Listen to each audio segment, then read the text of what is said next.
اسلام میں ایک شخصیت گزری ہے کہ جس کا نام ہے ابن تیمیہ، اور یہ وہ حضرت ہے، یہ وہ صاحب ہے کہ جن کے نظریات کے اوپر وہابیت کھڑی ہوئی ہے.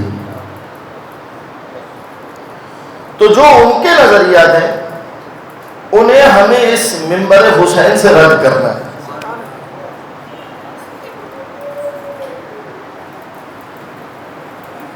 یہ کون ہے؟ دیکھیے، ہمارا ایک چیز ہمیشہ یاد رکھیے گا کہ ہمارا اختلاف شخصیات سے نہیں ہے، بلکہ میں یہ کہوں کہ ہم محمد و آل محمد کے علاوہ کسی شخصیت کو اہمیت ہی نہیں دیتے کہ دین کے معاملے میں اس کی بات سنی جائے.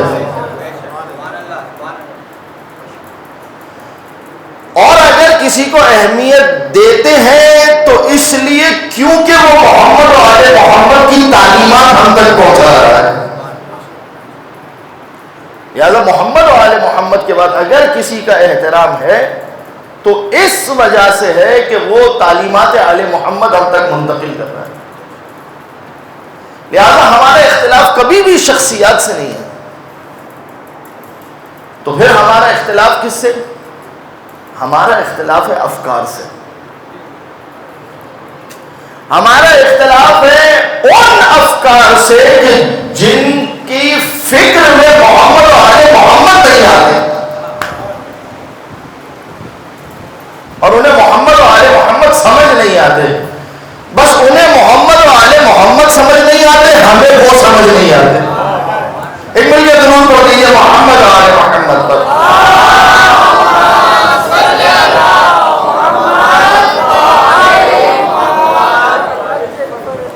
تو انہی شخصیات میں سے ایک شخصیت یہ ہے احمد ابن تیمیہ الحرانی.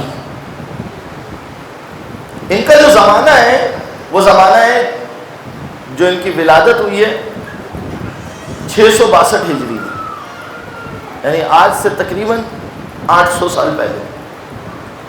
662 ہجری. اور یہ اس دنیا سے واصل جہنم ہوئے 728 ہجری میں، یعنی 70 سال میں اپنے بزرگوں کی طرح دین کا بیڑا غرق کر کے چلے گئے. اب میں اس سے زیادہ شائستہ الفاظ نہیں کہہ سکتا. اور بہت سارے معاملات کو انہوں نے دین میں خراب کیا، حتیٰ کہ اہل سنت کی اکثریت نے ان سے بیزاری کی.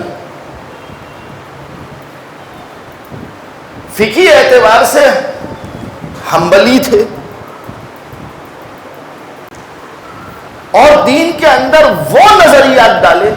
یہ جتنی چیزیں جو آج آپ کو نظر آتی ہیں نا کہ قبر پہ جانا بدعت، مر گیا مردود، نہ فاتحہ نہ درود، رسول کی قبر کے سامنے ہاتھ پھیلا کے دعا کرنا بدعت. خدا کرے کہ آپ کو خدا عمرہ کی توفیق دے، اور جب آپ مدینے میں روضہ رسول کے سامنے جب آپ پہنچیں گے اور آپ دعا کے لیے ہاتھ اٹھائیں گے تو وہ آپ سے کہے گا دعا ادھر رسول کی قبر کی طرف رخ کر کے مت مانگو، رسول کی قبر کی طرف رخ کر کے دعا مت مانگو. اچھا پھر کیا کریں؟ قبلے کی طرف رخ کرو.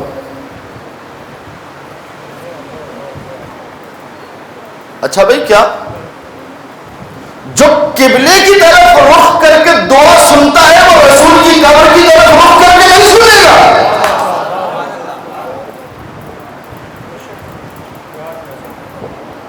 توجہ فرما رہے ہیں بھائی؟ دعا تو آپ کہیں بھی مانگ سکتے ہیں نا. ابھی آپ میری مجلس سن رہے ہیں، مجلس سنتے سنتے آپ دعا مانگ سکتے نہیں مانگ سکتے؟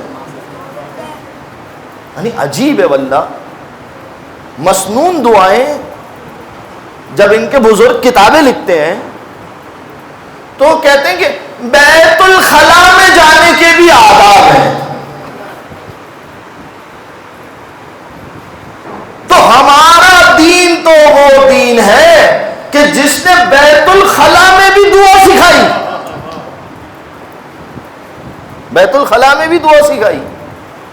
تو بیت الخلا میں بھی وہ خدا دعا کو سن لیتا ہے مگر رسول کی قبر میں نہیں سنتا. توجہ فرما رہے ہیں آپ؟ وہ خدا کہ جو انسان کی دعا کہیں بھی سن لیتا ہے. وَلِلَّهِ الْمَشْرِقُ وَالْمَغْرِبُ، مشرق مغرب سب. ہاں ادب ہے کہ انسان وقت دعا قبلہ رخ ہو جائے مگر منع نہیں ہے. آپ دعائے کو میل پڑھنا چاہتے ہیں قبلے کے رخ طرف پڑھے. اچھا مجھے ایمانداری سے بتائیے اگر روضہ حسین پر ہوں گے تو کدھر رخ کر کے پڑھیں گے؟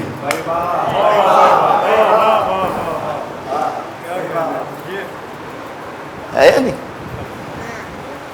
ابھی میں پیش کروں گا، ایک پورا واقعہ پیش کروں گا انشاءاللہ. تو آپ مجھے یہ بتائیے کہ نہیں جی رسول کو فقط تم اتنا کہو السلام علیک بس، یہاں دعا نہیں. کیوں؟ یعنی وہ دعا جو کہیں بھی مانگو وہ دعا رہے گی، رسول کی قبر کے پاس آ کے مانگو گے تو شرک.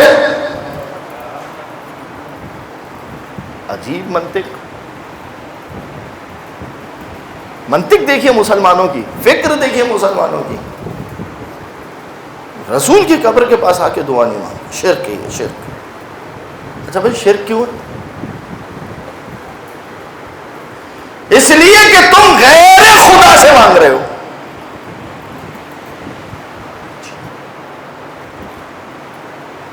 اس لیے کہ تم کس سے مانگ رہے ہو؟ اب آپ دیکھیے عقیدے کا فرق ملاحظہ کیجئے.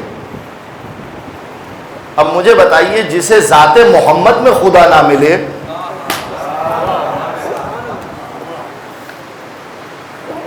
تو پھر اسے مسجد کے ملوں سے ہی خدا ملے گا.